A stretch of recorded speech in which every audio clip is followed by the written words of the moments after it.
Next up, Will, you wrote this. It's not that building a startup is hard. Founders can deal with hard work. It's that building a startup is uncertain, and the uncertainty of the future is 10x more painful than things simply requiring hard work. But the uncertainty is the work. It's the reason founders get to do things that others can't, because they are willing to do things that won't. Explain yourself. I probably should have used spell check on that, or Grammarly on that.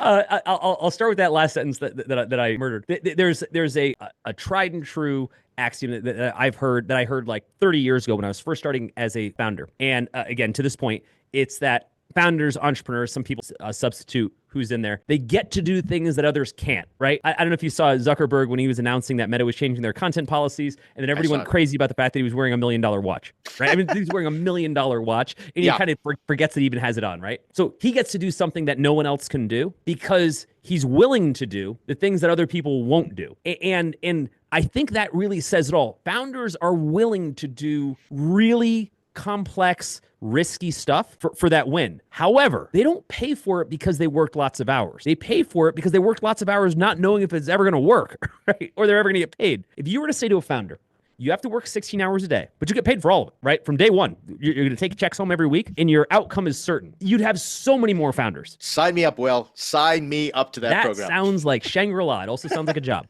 The payment that we make isn't the work. It looks and feels like work, but the payment, what sucks our soul, is the uncertainty. I was speaking about this over the holidays with my father-in-law, who's an attorney, and he's retiring. And I said, imagine in your line of work, if every 5 years, the law completely changed, or every 5 years, the law didn't apply anymore and you had to become a doctor. I was like, that's my career, right? Like, I have no idea in 5 years if my business will still exist, like what the rules of engagement will be, how I will get paid. I mean, you name it, right? And he's like, I can't fathom that. Right? He's like, if we have a change to a law and I have to go back and learn that just feels like something massive. Okay. And so we talked about it. And I said, look, the way I pay for things, right, isn't the work. It's the uncertainty. It's the fact that I don't know if the work I'm putting in will ever have a return. Or worse, I could spend 5 years and nothing works, which is so painful.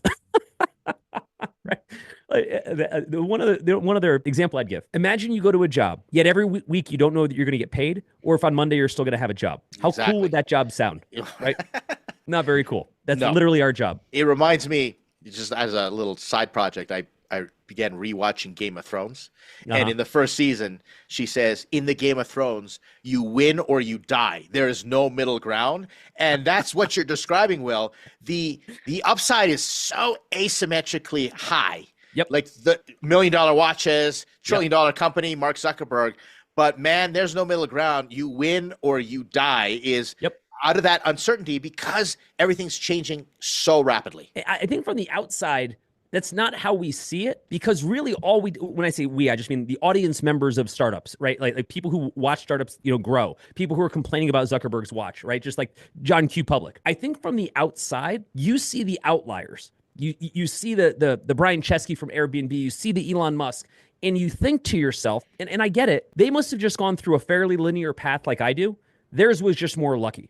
Right? They showed up at their job every day like I do, except they just happen to get paid way more. And it's like, you almost could be right, but you'd be overlooking the fact that so did 99 other people for every one of them, and they're broke. Exactly. Like, it wasn't like anybody got to the starting line and was just anointed with success.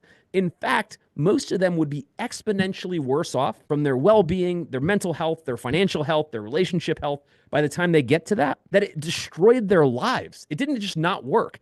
It destroyed their lives along the way, right? That's the part you don't see in the brochure. And the toll is beyond, like you said, it's beyond financial. It's emotional. It's mental. Yeah.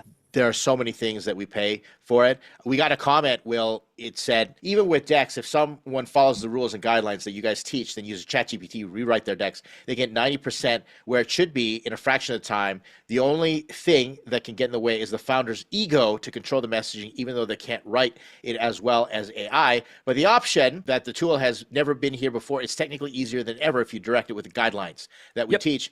Will, it goes to that whole thing that we're talking about. Like, AI is the disruptor. It's creating more uncertainty. It's making a lot of things easier. But as far as our industry is concerned, it's making things more uncertain.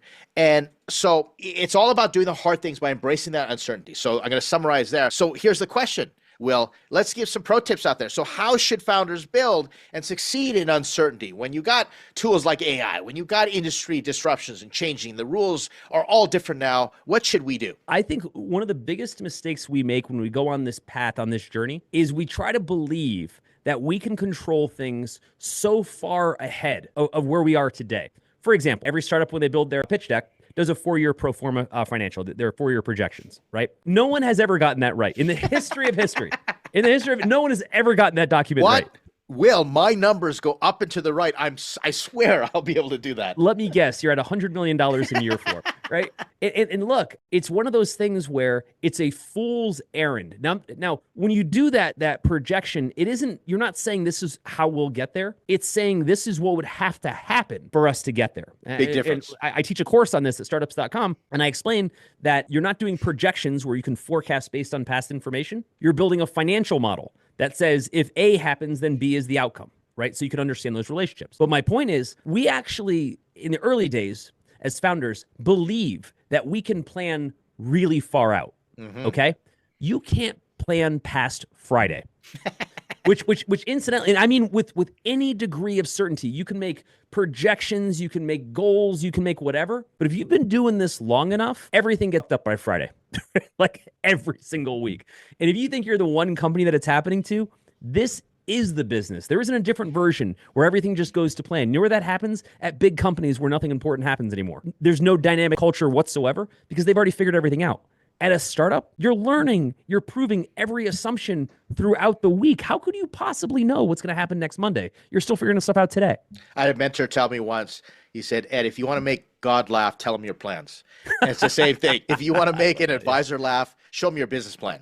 Your 5-year business plan. So Ed, when working with us for a long time now, all of our planning within the leadership team is on a what can we get done by Friday basis. Pretty much. That's not because we're short-sighted. It's because so much happens in 5 days that the data we would need to know what to do on Monday doesn't exist yet. So for us to say, and this is what we'll do the following Monday, how would we possibly know that? Now, I can come up with stuff. I can say, well, let's do this next Monday and do this the following Monday. But how could I, as a CEO in my case, how could I do that knowing that so many things are fundamentally going to change the moment the week starts? Or said differently, if nothing changes, I feel like we're not doing our job.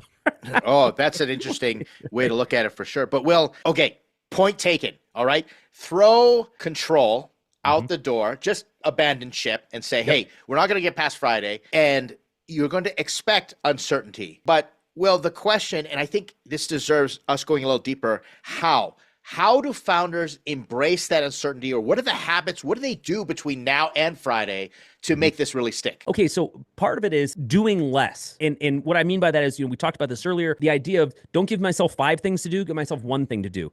Give myself opportunities to succeed. I give myself opportunities to succeed by focusing on what's right in front of me, getting it actually done, and moving on to the next. The opposite of that, which breeds more uncertainty and more frustration, is let me plan a bunch of things that I can't possibly control. Let me try to do them all at once, which works never. And then by the end of the week, let me be so frustrated that all the things I thought were going to happen exactly the way I thought, because I thought I could predict the future, didn't happen. And then I didn't get anything done because I tried to get 10 things done and I didn't even get 1 thing done because I was wildly distracted. One of the reasons that at Startups.com we get so much done is because we are militant about what's right in front of us and did it actually get done. And when I fired a message on Slack to the team, I don't say, can you give me the longest list that are going to get done? I say, what are your top 3? Exactly. Because you might have a 4th, but if you don't get the first 3 done, who cares about the 4th? Sure. Yeah. I care about what's getting done, not what's getting work done. But here's also something that you do that I really appreciate, Will, is we spend a lot of time evaluating what we've learned. So you'll empower me and you'll say, okay, give it a shot. You'll always say, hey, it's worth an experiment. Yeah. But then you'll ask me, like what did we learn from this? What are all the numbers? What are the metrics? And we'll spend time reflecting and then making adjustments. And that to me is another way we can embrace uncertainty, knowing that even though things are uncertain, by the end of it, we will have a time to learn and make adjustments. You bet. And when people say you learn from your mistakes, I always, while that's entirely true, it's as accurate as it gets, it overlooks the fact that you have to have made that mistake and have to live the pain of that in order to get some of that benefit, right? So true. The whole idea is that you don't understand how hot the stove is until you burn yourself on it. Well, you still had to burn yourself, and that really sucked, right? So, yeah, great. I've got that knowledge, but now my finger's on fire. And so I say that to say, it's easy for us to say, go out there, make a bunch of mistakes and learn.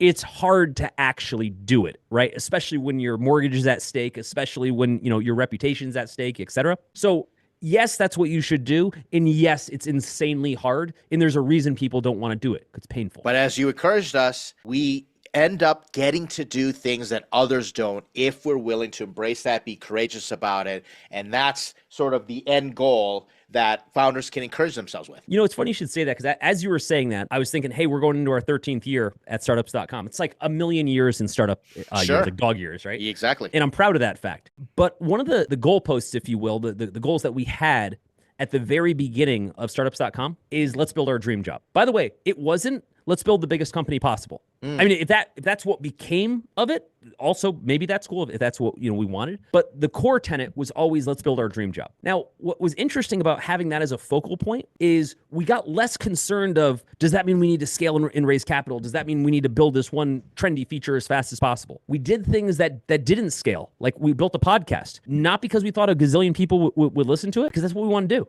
It was part of our dream job. Ed, us recording this right now, it's just two dudes that love founder stuff getting to sit around and bullshit about founder stuff, right? Will it make us a lot of money? I don't know. Probably, maybe, probably not. I don't know. I have no idea. That's not the point. We're not doing it for that reason. We're doing it because it's what we enjoy doing. Because we're willing to embrace the uncertainty. And we're just thinking, let's record this and get us to Friday and then figure out what we're going to do next week.